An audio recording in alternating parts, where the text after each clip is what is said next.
So welcome again, everyone. So glad and delighted that you could join us for this brief presentation to learn more about this magnificent pipe organ that is underway 2027, I think. So before we get to Brian and what he's going to have to say to us, I wanted to let you know, and you may know this already, but we formed a committee almost 3 years ago, like in 2022, to begin a search and a wondering about replacing our digital organ that was reaching the end of its life cycle. We're taping it together with duct tape and Jonathan Spivey, and things were just happening. So we knew it was time. So what I wanted to do was introduce to you these people that have been serving on this committee, and they're not all here, but the ones that are here would stand. We have people on vacation. I think Judy Lutz is playing over at Glenridge, so she is not here. Keith Maddox is away today. Bill Reynolds, if you would stand, please. And right next to him, Don Schallenkamp. And Geneviève Beauchamp is right over, Geneviève. And Jonathan, I think, might be in Sweden by now, but this is your... You would give them a round of applause.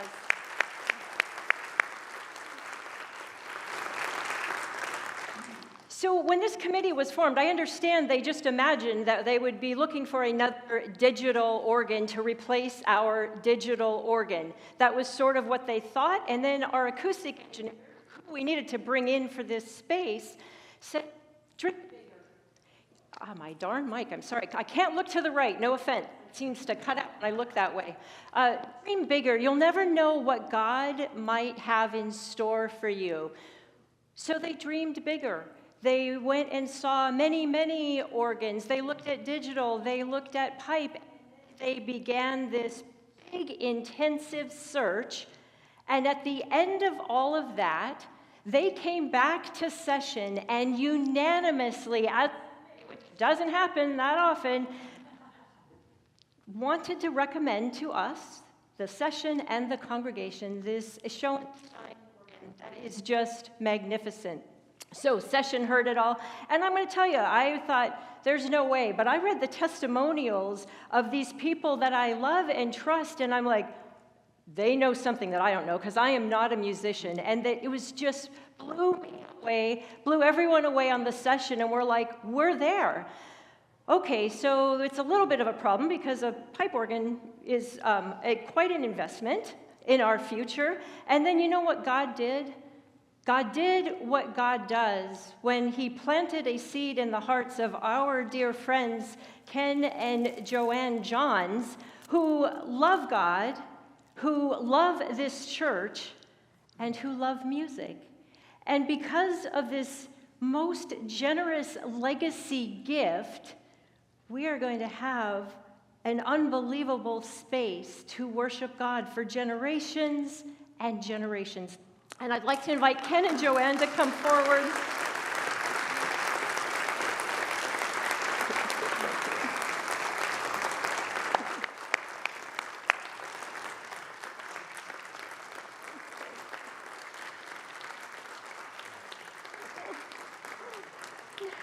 It's just a small token. The celebrations are going to continue.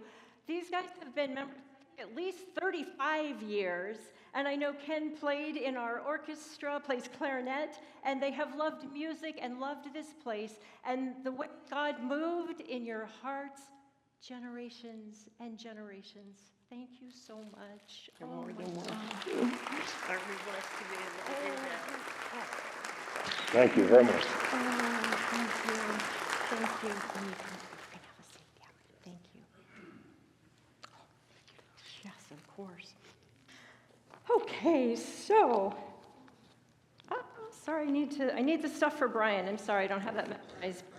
So, I am happy to introduce to you the president and the tonal of Schoenstien and Company. Brian has been with Schoenstien over 10 years, almost 11 years now. And in addition to his work in organ building, he's an active performer and composer. I don't know if you could see from where you were, but his feet were flying as much as his fingers. It was incredible. He has appearances in major venues across the country and holds degrees in orchestral conducting and organ performance. Please join me in welcoming Brian Dunewald.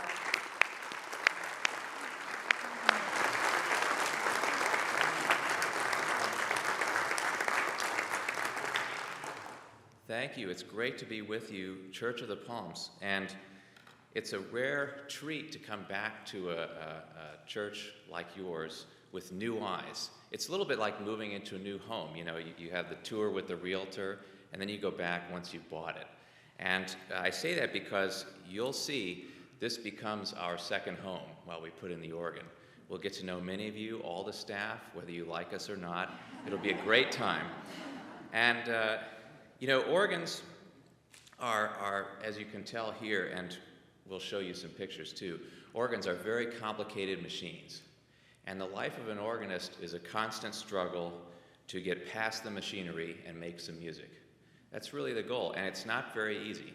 So our mission as a company for the last about 145 years has been trying to make the organ more musical for the organist. And it's a really spectacular instrument, as I'm sure you know. It can surround you, envelop the listener. It plays on the acoustics of the building. It supports the choir like no other instrument can. And so what we want to do is unleash the talents of your musicians so that they can inspire you, transport you, and everyone who comes to Church of the Palms. So I thought I'd start with a little bit about pipe organs versus digital organs, which is what you have now. Digital organs, of course, make sounds via speakers, just like the microphone in which I'm talking now. And because of that, you know, really good speakers are always really good speakers, but there's always directional sound. And you have speakers on both sides, so you get some omnidirectional effect.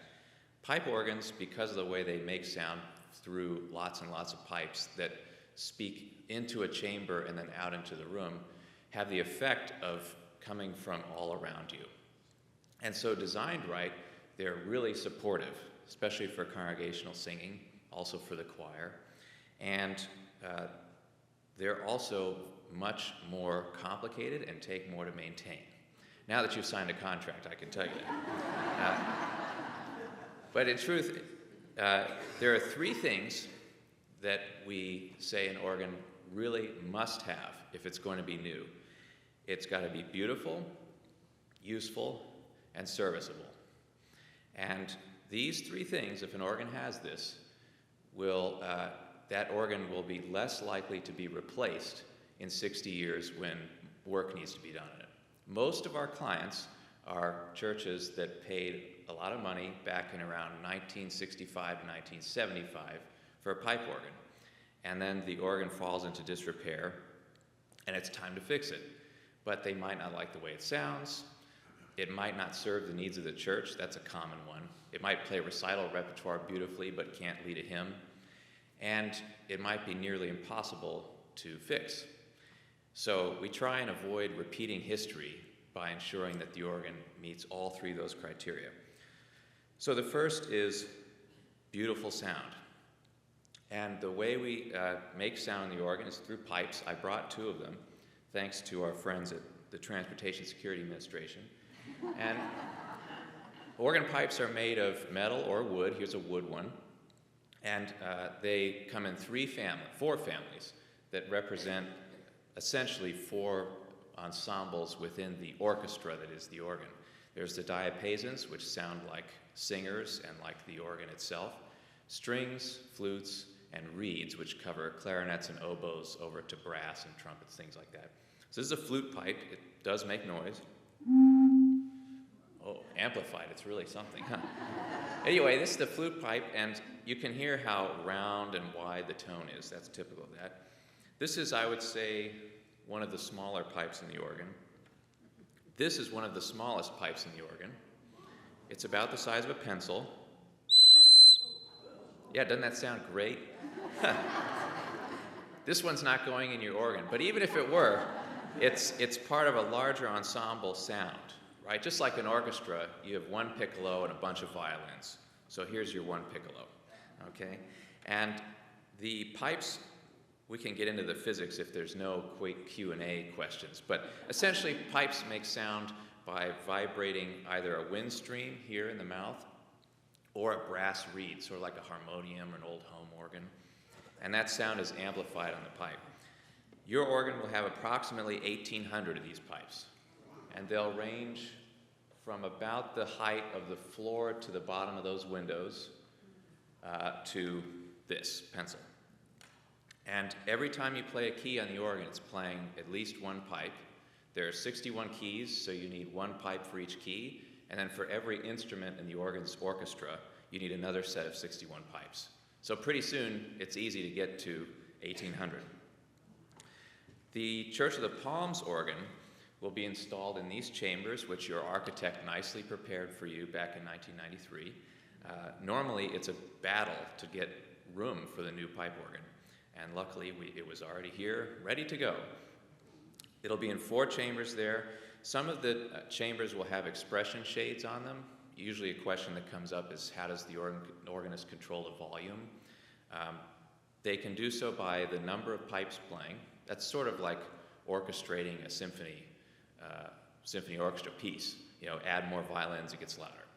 But you can also have some pipes that are inside a box with Venetian blinds, and when you close those blinds, okay? So it gets quieter, it also changes the timbre. What we do, something unique to us, is we add a second set of shades inside those, so you can make those pipes extremely soft. Again, we want to increase musical range of the organ. So one reason that it's important that you're doing all these acoustic changes and working on the HVAC is that if the room's too loud or it's hard to hear, then there's no point in making a softer organ, because you won't hear it. You'll just hear, air conditioner noise and paper shuffling, things like that. So those shades control volume, and then we want to make sure that all the tone in the organ is suited to this room. So the first step in your organ's process will be a visit by myself, our head voicer, and our engineer. That'll happen in probably August or September. We come in, we listen to the room, and we decide what size diameter pipe fits this room best. Every room's different, and the only way to know is by listening. So we do a blind jury test. We have a whole form. It's very official. And we go out and listen in the church. Once we decide on that diameter and loudness, that decides how the whole rest of the organ is scaled. And that way we have something empirical to latch onto, so we're not just making the organ sound nice in California, come out here and then it sounds okay. We want to make sure it sounds good here too. After that, the organ will go into production. It starts from milled lumber. We get pipe work from suppliers, and sometimes we make our own. It's pretty rare, but it does happen. And all of that stuff shows up totally raw, doesn't make any noise, and doesn't suit us at all. So we take the parts of the organ and we assemble them. For each pipe, there's a pneumatic valve, so there has to be at least about 1,800. I think this organ actually has 1,950 little pneumatic valves. Start this big, and they get about this big total. And those let air up into the pipe. So we're working hard on all this. We have about 18 employees, and it takes about a year to build an organ, sometimes 9 months if it's small, but yours will take about a year. And once those pieces are put together, we assemble the whole organ in the shop, just as it would be here. And this is important because it tells us all kinds of things we didn't realize, like this ladder's in the wrong place, we can't access this, these pipes need to be somewhere else. We try and cover that in design, but there's a lot of moving pieces. We have a picture, Katie, of that one. So that's the erecting room. That's in California. Let's see, that organ is in Silverado, California now. But your organ will be set up just like that. And we even have an open house. You're welcome to come see your organ while it's set up in the shop. You have to travel to California, but you're welcome to do it. And you can walk all around it and see how each piece is put together. You can see all the pipes there, big and little in the back. And then we set the whole thing up, make sure it looks good, and then we take the whole thing apart again, put it in boxes, and ship it to the church. And then, if you have that first picture, that one, that's what your church will look like for about a week. Looks great, doesn't it? And believe it or not, most of that stuff will be in the organ within 6 days. The beginning of installation is always the most exciting. We will be soliciting volunteers to help us pull pipework off the truck. And the church is filled with pipes, very exciting, and then most of it goes into the chamber right away. And so usually people come back the second week, say, why are you still here? So, oh, we'll see you for another 3 months. And we put in the organ piece by piece and test everything. And then once the organ's in and ready to go, yours truly shows up again. And we do tonal finishing. So in the voicing room, which is what we call when we put the pipes on speech, they don't make any noise and you make noise. You're trying to make them even, sound very pretty, no ticks and hissing and things like that. But there's always going to be fine-tuning that's required in the church. And so that's a pretty painstaking process. So I'll be here day after day, sitting in the middle of the pews here, listening, louder, softer, how's this speech, can this be brighter, this and that, until we get the organ just perfectly suited to this room. And then the organ will be finished. And then for about a year, it settles in. And so that's why we make sure that we do all the service and everything gratis for that year, because organs are sort of like people. They're all different. None of them are perfect. There's always something good, even if it's just a little thing in each one. And they take time to get used to, all right? And so that settling in is a wonderful period for the church, too, because you get to know your new friend, and it will be your friend. Now, the acoustical enhancements, the organ's soundboard is the church. So that's why, if we can, we always have an acoustician. You had Scott Riddell, one of our friends, come through and assess the church and see if you need to make any changes. I'm happy to say you're improving your acoustic a lot with the upcoming work. Some churches aren't willing to do that. We're always happy to take on the challenge. I tell you, though, it'll pay dividends. Just imagine, a Steinway piano with a really lousy, like poplar soundboard. It doesn't matter how nice those strings are, how much they voice them. You still need the better soundboard. So it's really exciting that we're going to have an even nicer acoustic for the organ. It'll also help your singers, everything. You'll love it. And so the organ becomes a part of the church building and a part of the community, because that same beautiful tone and a design that's useful to you makes the organ a relevant part of everyone who's here's life. Don't tell my grandmother about that grammar. But you understand what I'm saying, okay? The idea is that if you make the organ suited to the church, then everyone will love it. They'll love singing with it, they'll love listening to it, they'll love seeing it. It's all part of your community fabric. So that's our goal. And then we make sure that the whole thing is laid out so that one day, usually about 50 to 70 years, that leather will start to fail slowly. And so there will be times where you'll need to swap out little actions. So we've made sure that those are piecemeal, so you don't have to redo the whole thing. And then we've made it so that it's really simple. Anyone can walk around up there. You shouldn't, but if you had to, you could go right up there, take the organ apart, and fix it. I could go in my coat and tie. And that's important because that'll save huge amounts of money in 50 to 70 years, and that'll make sure that this organ lasts truly for generations. Every organ builder says that the organ will last for generations, but the truth is all organs need maintenance. So we want to make the maintenance as simple as possible. And there are organs right here in Florida, up the East Coast, California, that are 140 years old, going strong. So that's what we want to be your story, and that's the goal here. Everyone always asks about how the organ is going to look, because a lot of people care about how the organ sounds. Every single person cares about how the organ looks. So we designed the casework, which is how the facade, there's a good example. This organ's in Miami, by the way. If you just take, is it pronounced Tamiami? Okay, if you just take the Tamiami Road, whatever that highway is, trail, thank you, south, and just keep going for about 6 hours, you'll end up at this organ.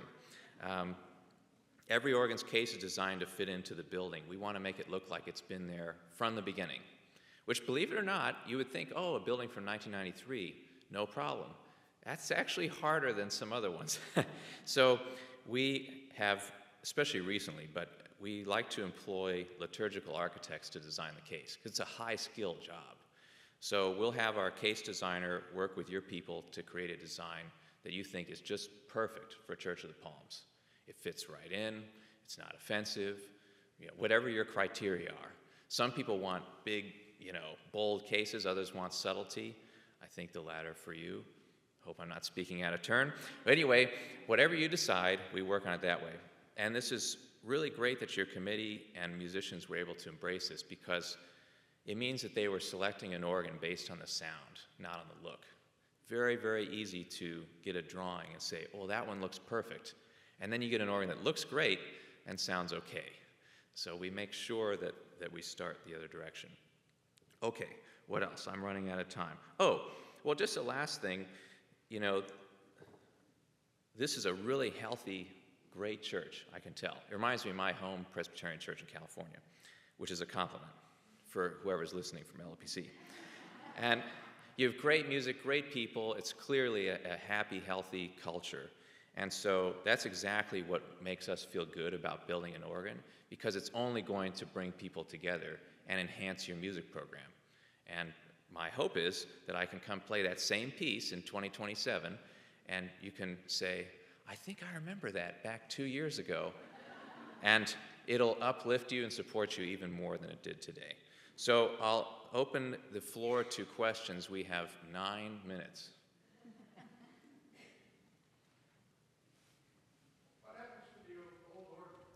What happens to the old organ?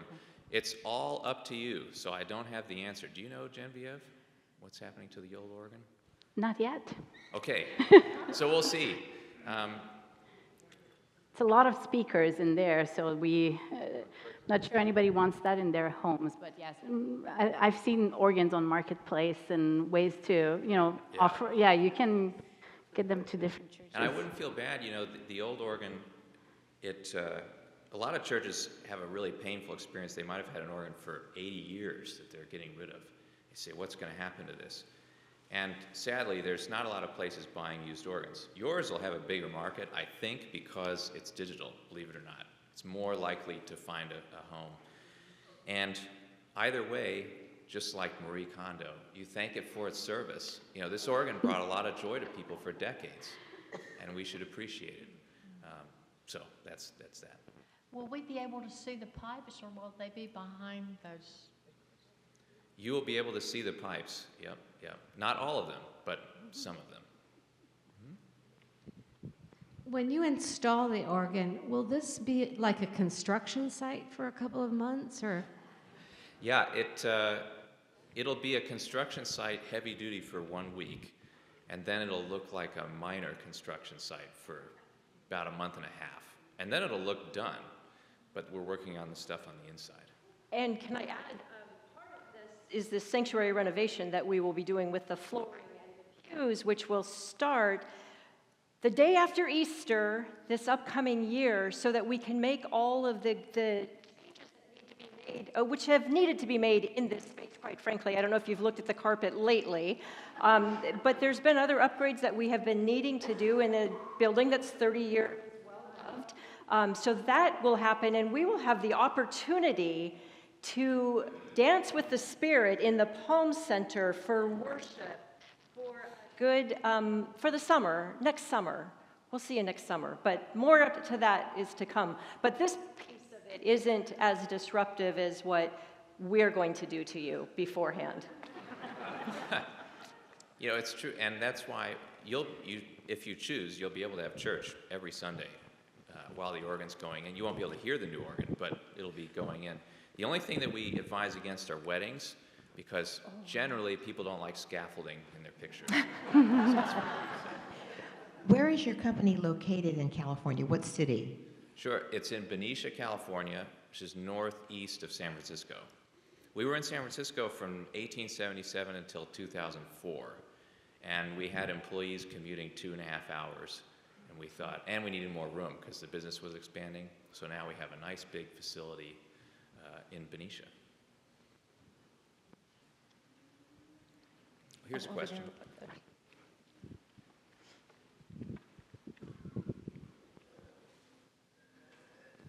I heard you say how things sound in this particular space is like number one principle. What about other qualities? Like we use in these days traditional hymns, and we like to sing and so forth. How much of our particular way of worshiping now will affect what's done? And what about 30 years from now when maybe traditional, I hope not, I might, you get the idea. What other Yeah. factors are there? It's a great question. I should have highlighted more. That's the useful bit. So the organ has to fit your musical needs. And so the first step, which we worked on almost a year ago, yeah, just about, with Genevieve and others, is figuring out what Church of the Palms actually needs the organ to do. Because you don't want to build more organ than you need. You just don't. It's going to cost a lot of money. It'll get in the way. So part of that's me watching live streams. Live streams have made organ design so much better. And talking with you about what you need the organ to do now, like traditional hymns, and what you want it to do in the future, accompany the choir. And I'll tell you, the same tone that we use, which is essentially, we go for warm, broad tone, sort of like an orchestra. That makes it so that you can lead hymns and play loudly without the organ sounding loud or harsh. It just sounds more enveloping. That's the same tone that works with a band or works with orchestras or whatever you need it to do. I play with a praise band at my home church, and I play string pads and things like that. And this same tone that they relate to is the tone that we're after here. I was just wondering, as far as the organist goes, is it a learning curve for the new organ, or will he jump right in? It should be pretty jump right in. Some things will take a little learning, but about a week or so.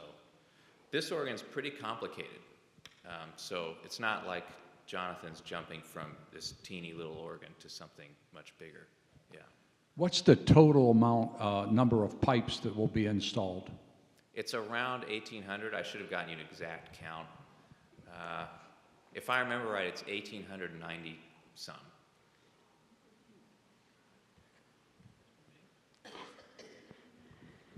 Will the keyboard be in the same position, and what will it look like? It's up to you where it goes. I think we're thinking the same position. Yes. Okay, so it is. It'll be slightly smaller. The one on the screen is a decent example of our house style.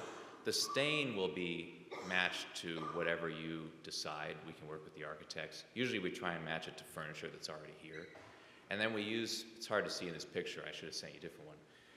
The stop jams are birch burl veneer. That's sort of our thing. And so the organ console is essentially three-tone. You have the piano black, the burl, and then whatever stain you have on the outside. Same thing's true for the case, by the way. We send a stain sample. You know, looks are a big deal. So we send a physical stain sample, and someone here, probably a clergy member, signs it and says, you're allowed to use this. It's a very big deal about the look, yeah. We have time probably for one I think more. we have one more question. Oh, there's one, two.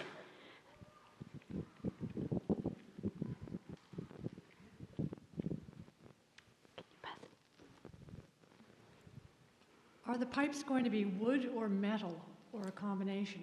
There'll be a mix of both. I'd say there's probably about 7% wood, the rest are metal. But the wood pipes are very big, so percentage weight, probably like 15% wood. Yeah, yeah. So can we thank Brian for all of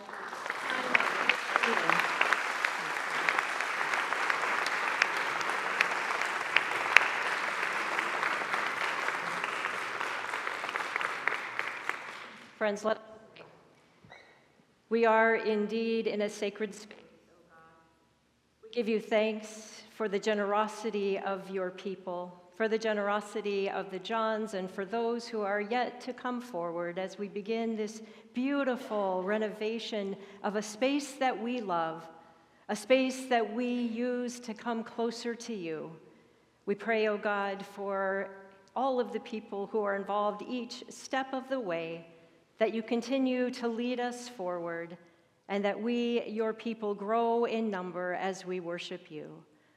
All this we pray in Christ's name. Amen.